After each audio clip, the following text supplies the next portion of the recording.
Hello,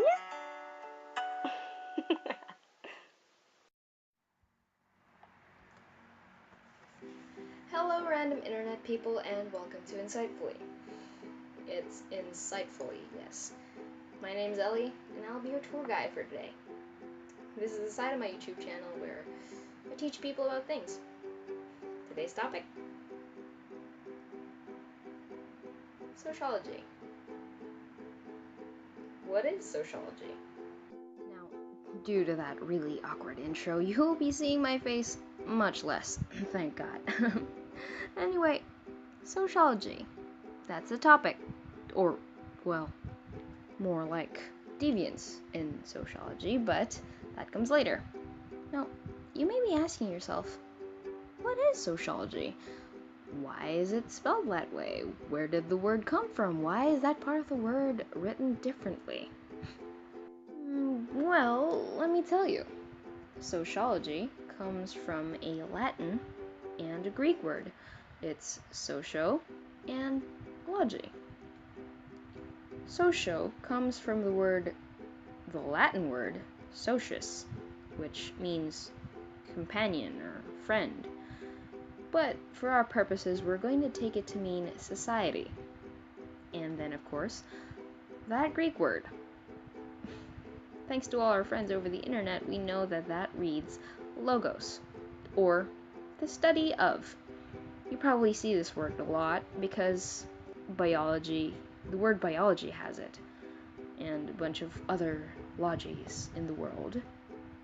But yes, sociology is the study of society, or of how you and your friends interact with each other, or of how society interacts in and of itself. Okay, Ellie, you may be asking now, but what does that have to do with me? What does deviance have to do with sociology?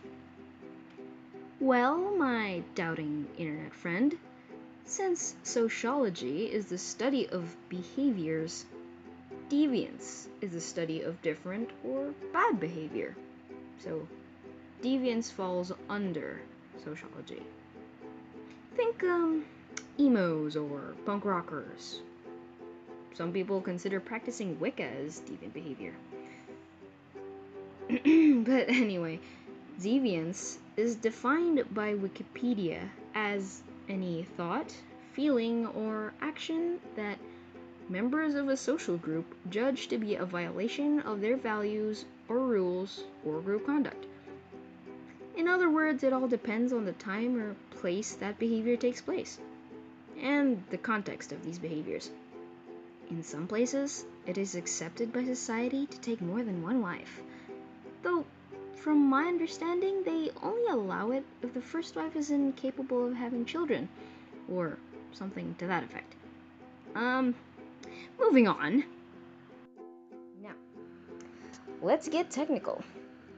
See, there are 3 theories that typically describe deviant behavior: structural functionalism, symbolic interaction, and conflict theory. Structuralism is founded heavily on societal structures. For example, altruists versus egotists. Altruists are people who think of other people above themselves. And directly opposite that spectrum are egotists, who think of themselves as better or higher than everyone else. The typical Filipino crab mentality type thing where I'm better than you or something.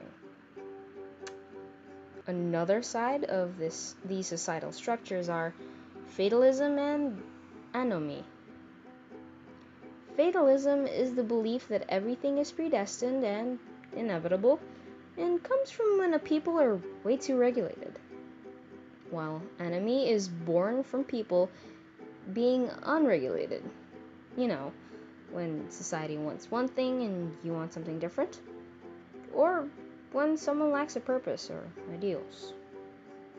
But these examples are from really, really far ends of the spectrum. It was Emil Durkheim who claimed that deviance was necessary and, well, a normal part of any social organization. His justification was because 1, deviance reaffirms values and norms, and 2, it also defines moral boundaries, 3, it makes people come together when they see something that they all agree is different, and 4, it pushes society's normal boundaries, which would then lead to social change. So in a way, deviance is good. Now let's move on to symbolic interactionism. If you want to look for it, Wikipedia gives a very long, very confusing, and frankly very wordy description of symbolic interactionism. But in a couple of bullets, here is what the Wikipedia page says. Symbolic interaction is how people talk and move and how it's perceived. Like the whole looking away from your eyes means you're lying thing. 2, the term symbolic interactionism is used to label a distinctive approach to studying humanity. Yes, social sciences. And 3, it says that people exist in 3 realities. The physical, objective one, the social one, and the unique. It's pretty understandable, but basically, the reality that is, untouched by your own biases and such, the reality that you were privy of, and that your friends, family, and society teach you, and the one that's all your own. Conflict theory. Basically, what it's saying is that society works with the members trying to maximize their own benefits. And naturally, those benefits clash. We're talking rich versus poor, middle class versus rich, etc., etc. This clashing is what causes deviant behavior, the social and economic forces stirring within society. It says that the powerful define crime. Sound familiar? Well, anyway, deviance can also be a person rebelling. Yes, I do mean it's not a phase, Mom. It's shirking the dominant culture in favor of a subculture. And with that, let's show some examples, shall we? Deviance can be found anywhere, really. It's those things that really catch your eye or make you turn your head for just a moment. It's a person yelling inside a library, or someone jaywalking, or walking right next to a pedestrian lane.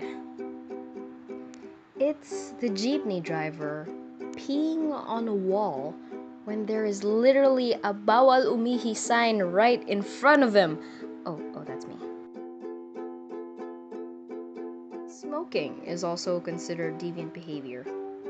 Yes, smoking. Put that cigarette away.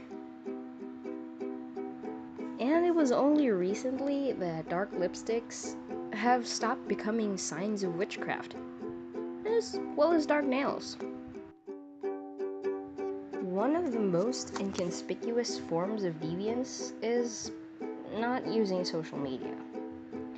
For us, social media has become a lot like an extra limb, and we can't really live without it. Which is why we're shocked when someone says they don't have social media accounts, or they read books instead of being on their phones in public places. It became deviant when people considered social media as a norm. There was a time that tattoos were considered normal and even celebrated. These days, though, tattoos are sometimes forms of deviance too. My dad used to warn me never to get tattooed, because tattoos made people look like newly escaped prisoners. Yeah. I still ended up writing on my skin with ballpoint pens, though. Rebel! But those are some pretty obvious and in-your-face examples. There's deviance in the everyday things as well, things we don't notice as much, because we are convinced by society and the people around us that it's normal. Another almost inconspicuous form of deviance is not cleaning up after yourself in a fast food resto. Okay, yes, in the Philippines, that's not really that big of a thing, but in reality, the service people who are not behind counters aren't there to be a nanny to your lazy butt. They're there to wipe the tables clean for the next customers. The least you, as the customer, could do is to tidy up the mess, like putting the wrappers and used napkins and containers on the tray so that they can clean it up much easier. Another thing that could be considered deviant behavior? Too much rage. It's frightening. Now, let's move on to deviant behavior that isn't so inconspicuous. As stated previously, deviant behavior is actions that go against rules previously agreed upon.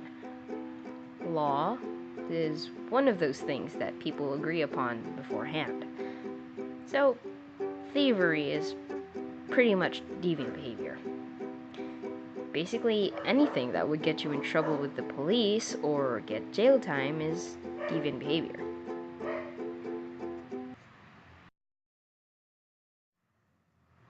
And when we talk about rules being broken, we are reminded of possibly the biggest deviant behavior that I can think of. War. Do I even still need to elaborate on this? War costs lives. It violates the rights of a human being. Killing a person is one of the most wrong things that any one person can do. And yet, we go to war for the most petty of reasons. We kill for things that could have easily been settled if only we had talked properly. See? Deviance is everywhere. But that is the end of my short lesson on deviance and sociology.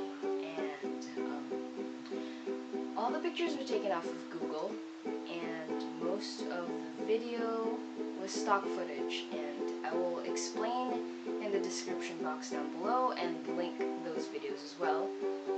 And only the restaurant video was mine. Please leave a like if you enjoyed your stay here, and if you didn't, then I apologize for having put you through that. Well, that's the end of the video now, guys. I will see you next time here on Insightfully with me, Ellie. Bye-bye.